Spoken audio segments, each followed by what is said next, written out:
white lie once in a while, simply because it is convenient.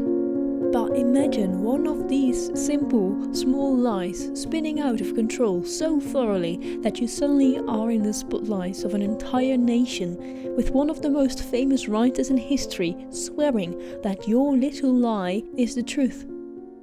This is exactly what happened with Elsie Wright and Francis Griffiths when they tried to trick their mothers into thinking that fairies were real, simply so that they would not be mad at them for making their clothes wet. Hello and welcome to this Certainly Strange episode 26. Today's episode is of a less heavier topic than we usually talk about. I know that in this podcast we always discuss a slightly darker side of history with rumours of curses and hauntings and unsolved murders. And it's true that that's where a lot of strangeness lies in history. And strangeness is often scary after all. But sometimes it is also very whimsical, and this particular story that I have dubbed in my mind as the Fairy Affair is one of those instances so very odd that it makes you laugh. So without any further ado, let's get into it. The year was 1917, and 9-year-old Frances Griffith got into quite a bit of trouble with her older cousin, 16-year-old Elsie Wright. They lived in the village of Cottingley in West Yorkshire and just loved to play together in the Gardens Creek.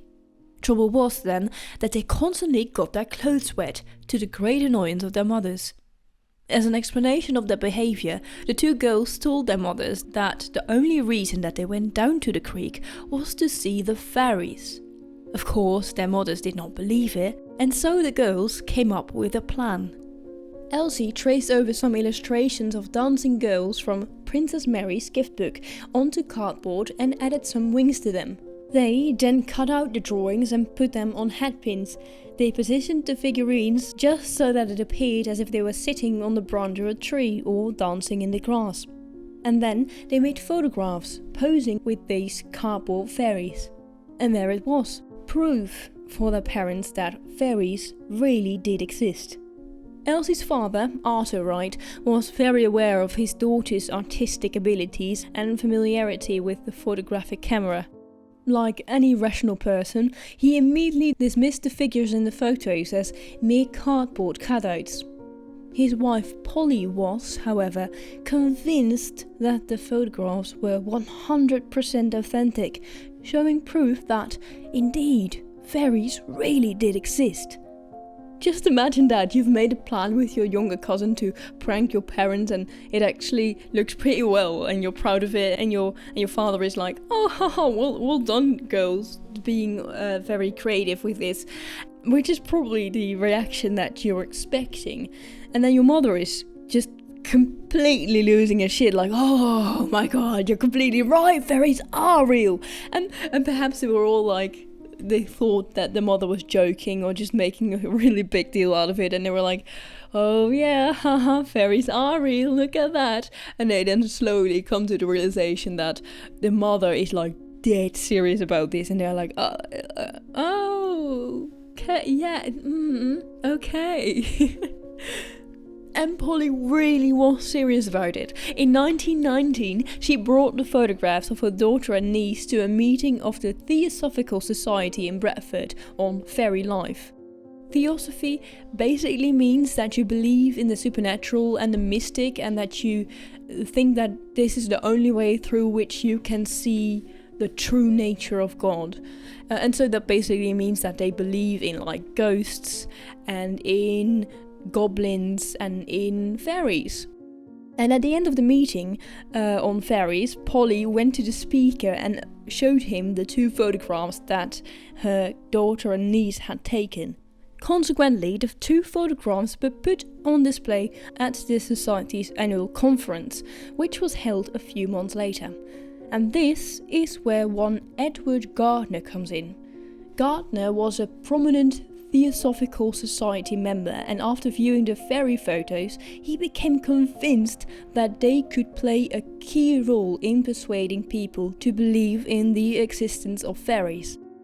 To confirm the authenticity of the photos and to make sure that they were not tampered with, Gardner sent the negatives to a photography expert, whose opinion it was that The two negatives are entirely genuine, unfaked photographs with no trace whatsoever of studio work involving card or paper models. Which is exactly what happened. That is so ridiculous. Oh my god, imagine being a photography expert and just completely messing up your opinion. And this is also where a very interesting character comes into the story. A man known to be a rationalist and the mind behind the smartest fictional character on the page, but also who is a very thorough believer in the mystic and in fairies. It is Sir Arthur Conan Doyle, author of Sherlock Holmes. And coincidentally, Arthur Conan Doyle had just been commissioned by the Strand magazine to write an article on fairies. The timing of the fairy photographs came to him as a blessing, and the author wrote Elsie and her father to request permission to use the photos in his article. And quite understandably, Elsie's father was quite blown away with the fact that Arthur Conan Doyle seemed interested in his daughter's work. So he gave him permission, naturally, for the publication, but he refused payment. The reason for which he didn't accept payment, he stated that if they were real, money shouldn't taint the pictures. But in truth, I think he just didn't want to be responsible for ripping off Arthur Conan Doyle, because he knew all too well that the photographs of his daughter were completely fake. In the meantime, Gardner and Doyle sought a second and third opinion of photographic experts, because the first one was just so trustworthy. But the first of the second opinions said that the photographs showed no signs of being faked, but they concluded that this could not be taken as conclusive evidence that they were authentic photographs of fairies. And the second opinion stated that they saw that there was some evidence of faking. It seems, however, that Gardner and Doyle were by now caught in a complete tunnel vision, and they thought that the pictures were just 100% genuine. Arthur Conan Doyle was too busy organising a lecture tour through Australia, and so in July 1920 he sent Gardner in his stead to meet the Wright family. To establish beyond a reasonable doubt the legitimacy of the photos, he gave the two girls 2 cameras of his own that he knew had not been tampered with, and ordered them to make more photos with fairies. I went off to Cottingley again, taking the 2 cameras and plates from London, and met the family and explained to the 2 girls the simple workings of the camera, giving one each to keep. The cameras were loaded, and my final advice was that they need go up to the glen only on fine days, as they had been accustomed to do before, and try the fairies, as they called their way of attracting them, and see what they could get.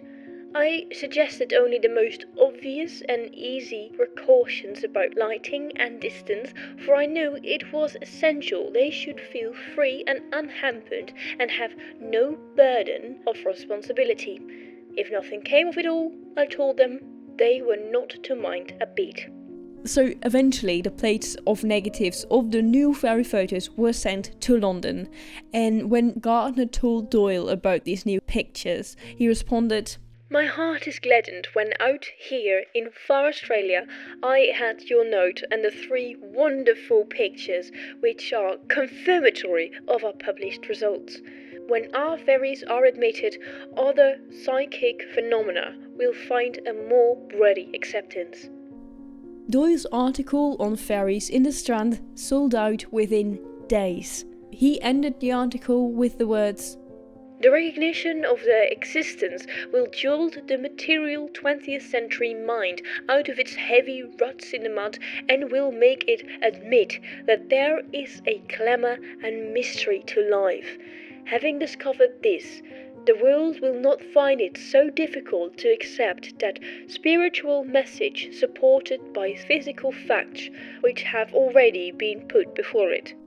Which, I mean, it is a great motivation and all, to have this idea of like, oh, the 20th century mind is too focused on like material things, and it is much better to actually have a bit of fantasy and admit there is a little glamour and mystery to life. It is a wonderful idea, but the pictures are not real.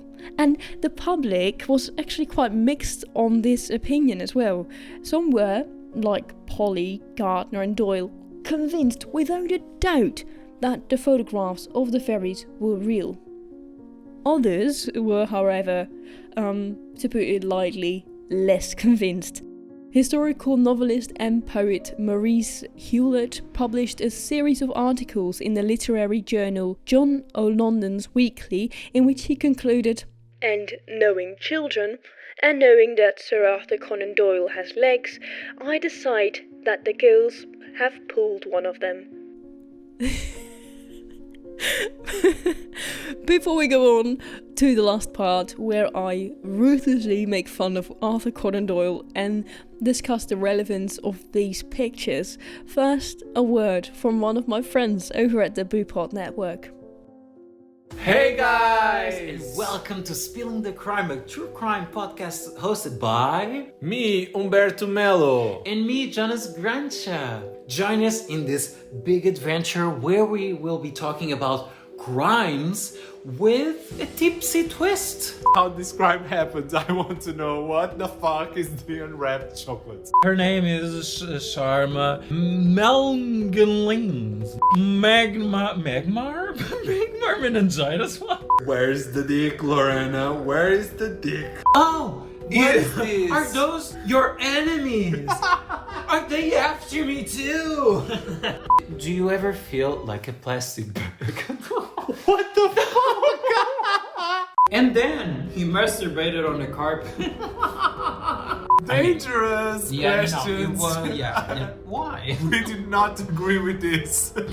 Carl said that. Don't what? Don't copyright us. Don't copyright us. Yes, please don't block us. So grab your glass, cause the spilling is about to begin. Welcome back to this episode. So, first of all, what a fucking idiot! I mean, looking at the photographs, you can very clearly see that these were not. You can very clearly see that they're paper. You can really clearly see that they are cardboard cutout of fairies, and you can have this argument of like, in that time, people were just not familiar with what was possible with like editing and like what we now know of like photoshopping and editing photos. But there are actually a lot of people who said, this is bullshit. This is not at all real. You can really clearly see that these are cardboard cutouts. There was even professional opinions saying that. And I think that's the reason why so many people said, oh yes, this is real. It's just because they really wished it was real. So they wished it so thoroughly that they just had in their mind, this is real, this has to be real, this has to be real. And somehow that created this image in their mind of this, that the fairies in the pictures were real. And just, the entire time when I was researching this, I was like, oh my god, can you imagine being Elsie or being Francis and just constantly hearing about this and people commenting on it, and you're just in your mind going, oh shit, oh my god. And eventually, you're in too deep, you can't go back. You have to just say like, oh yes, this is real. And they kept saying it for years. I believe it was in the 1980s, like right before their death, where they're like, yeah, actually it's completely fake. Oh my god, they were just like, okay, before we like die, I just want to say sorry, this is completely fake. But that so many people believe them, and that so many, like, there were even professional opinions being like, oh well, maybe this could be right. They're like, even that first professional opinion being like, oh, this is completely real, 100% authentic, no doubt about it. It just makes me wonder how much of, these rumors of like certain hauntings or certain like monsters like Bigfoot or aliens, you just have to wonder how much evidence is completely fake and people are just like, this has to be real. And also how many professional people have had an opinion about this that is just completely wrong. But yeah, thank you very much for listening to this episode of Certainly Strange. Please consider leaving behind a review on Spotify and following us on Instagram at Certainly Strange the podcast. Everything about the podcast can be found on the website certainlystrange.com. There you can also find the transcript of the episode as well as all the sources that I used in my research. And once again, thank you for listening. Bye!